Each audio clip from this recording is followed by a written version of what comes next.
Tawa Gadis Padang Sampah karya Ahmad Tohari.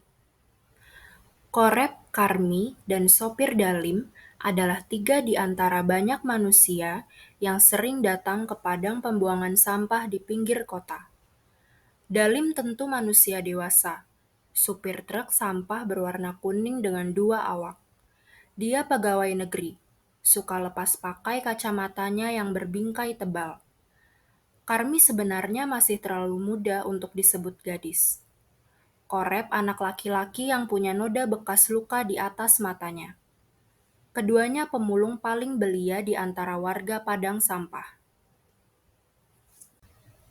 Sopir Dalim sesungguhnya pemulung juga. Dia mengatur kedua pembantunya agar memulung barang-barang bekas paling baik ketika sampah masih di atas truk. Perintah itu diberikan terutama ketika truknya mengangkut sampah dari rumah-rumah amat megah di Jalan Anu.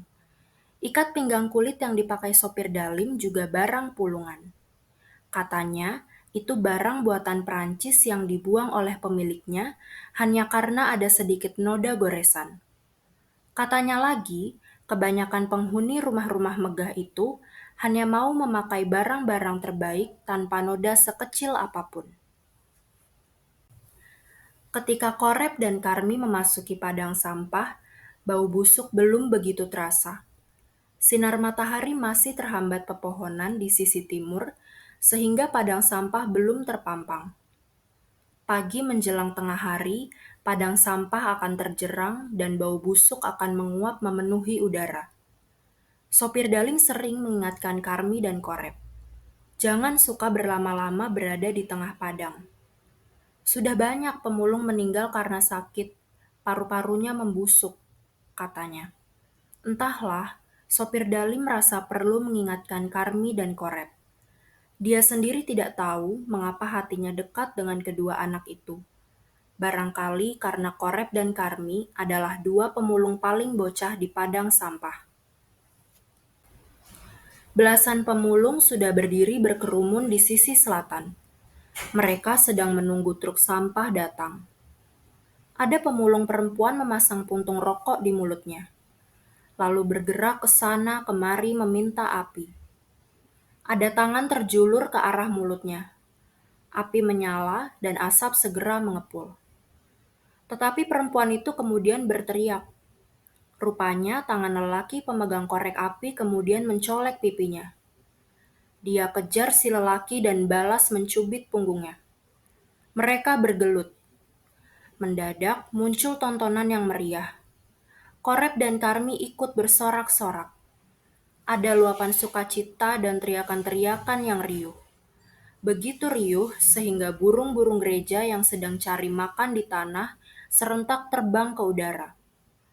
Seekor anjing yang merasa terusik segera menghilang di balik mesin pengeruk sampah yang telah lama rusak menjadi sampah juga. Truk yang dibawa sopir Dalim masuk, dan dalam 1 detik suasana berubah. Kerumunan para pemulung buyar. Mereka berlari di belakang sampai truk berhenti. Pada detik sampah tercurah, terjadilah suasana yang sangat ribut. Belasan pemulung termasuk Korep dan Karmi berubah layaknya sekandang ayam kelaparan yang ditebari pakan. Berebut, saling desak, saling mendahului, saling dorong. Mereka berebut mengais sampah, mencari apa saja selain popok, kain pembalut, atau bangkai tikus. Korep mendapat 2 mangga separuh busuk. Karmi ceritanya lain. Mata Karmi terpana ketika ada barang jatuh dari bak truk menimpa kepalanya. Itu satu sepatu sebelah kanan yang bagus ukuran tanggung. Karmi segera mengambil sepatu itu. Oh, dia sering bermimpi memakai sepatu seperti itu. Dalam mimpinya, Karmi melihat betisnya amat bersih dan berisi dan makin indah karena bersepatu. Karmi sungguh-sungguh berdebar. Dia makin keras mengais-ngais tumpukan sampah dengan tangan untuk menemukan sepatu yang kiri. Keringat membasahi kening dan pipinya, tetapi Karmi gagal. Maka dia menegakkan punggung dan melihat sekeliling. Barangkali sepatu yang satunya ada di sana, atau ditemukan oleh pemulung lain. Gagal juga. Maka Karmi berhenti lalu meninggalkan timbunan sampah. Dia bahkan membuang kembali 3 gelas plastik bekas air kemasan yang sudah didapatnya. Di tepi padang sampah, dia coba memasang sepatu itu pada kaki kanan. Hatinya kembali berdebar karena sepatu itu terasa begitu nyaman di kakinya. Dilepas dan dibersihkan dengan remasan kertas koran. Setelah agak bersih, dipasang lagi. Karmi berdiri, berputar, dan mengangkat-angkat kaki kanan agar dapat memandang dengan seksama bagaimana sepatu itu menghiasi kakinya. Sungguh, dia berharap besok atau kapan sepatu yang kiri akan sampai juga ke padang sampah ini. Siapa tahu? Ya, siapa tahu? Bukankah benda apa saja bisa sampai ke sini? Korep datang dan langsung tertawa melihat ulah temannya. Karmi merengut. Dia tersinggung tetapi tidak ingin menanggapi ulah Korep. Atau mata Karmi lebih tertarik kepada 2 mangga di tangan Korep. Karmi lega karena Korep tanggap. Apalagi Korep tidak meneruskan bicara soal sepatu di kaki kanannya. Kita makan mangga saja. Ayo. Ajak Karmi sambil memasukkan sepatu yang hanya sebelah itu ke kantung plastik kuning. Korep nyengir, tetapi ia merasa ajakan Karmi menarik juga. Maka Korep dan Karmi bergerak ke sisi timur. Di sana ada pohon ketapang yang rindang. Korep mengeluarkan pisau kecil pemberian sopir Dalim. Satu mangga ada di tangan kiri. Dengan sekali gerak, tersayatlah mangga itu tepat pada batas yang busuk. Karmi menatap permukaan sayatan yang berwarna kuning segar. Liur Karmi terbit, tetapi kemudian bergidik karena ada 2 belatung muncul di permukaan sayatan. Korep tertawa, lalu membuat sayatan lagi lebih ke dalam. Kali ini bagian mangga yang busuk benar-benar hilang. Siapa bilang mangga separuh busuk tidak enak dimakan? Iya kan? Kata Korep sambil menyodorkan 1 iris daging mangga tanpa busuk kepada Karmi. Iya kan? Karmi hanya tertawa. Korep menatap deretan gigi Karmi yang memang enak dilihat. Setiap hari Karmi membawa-bawa kantung plastik kuning berisi sepatu sebelah kanan. Akhirnya semua orang tahu gadis kecil itu masih menunggu sepatu yang sebelah kiri. Mereka merasa iba. Itu hampir mustahil. Namun kepada Karmi, semua pemulung berjanji akan membantunya. Sopir Dalim bahkan punya gagasan yang luar biasa. Dia akan menyuruh kedua awak truknya mendatangi setiap rumah di Jalan Anu. Keduanya akan disuruh bertanya kepada pembantu, sopir, atau tukang kebun di sana apa mereka tahu di mana sepatu kiri yang sedang ditunggu Karmi. Tetapi gagasan sopir Dalim yang cemerlang itu tidak usah dilaksanakan. Beberapa hari setelah penemuan sepatu kanan oleh Karmi, sopir Dalim digoda oleh kedua pembantunya. Saat itu dia tengah mengemudikan truk di jalan raya. Tiba-tiba di depan matanya, di luar kaca ruang kemudi ada sepatu kiri yang bergerak turun naik. Pasti sepatu itu diikat dengan tali panjang dan ujungnya dipegangi oleh pembantunya di bak truk. Dengan serta-merta, sopir Dalim menginjak pedal rem. Bunyi derit ban menggasak permukaan aspal. Di atas bak truk, kedua pembantu terhuyung dan rubuh ke depan. Sopir Dalim melompat turun, langsung melepas kacamata.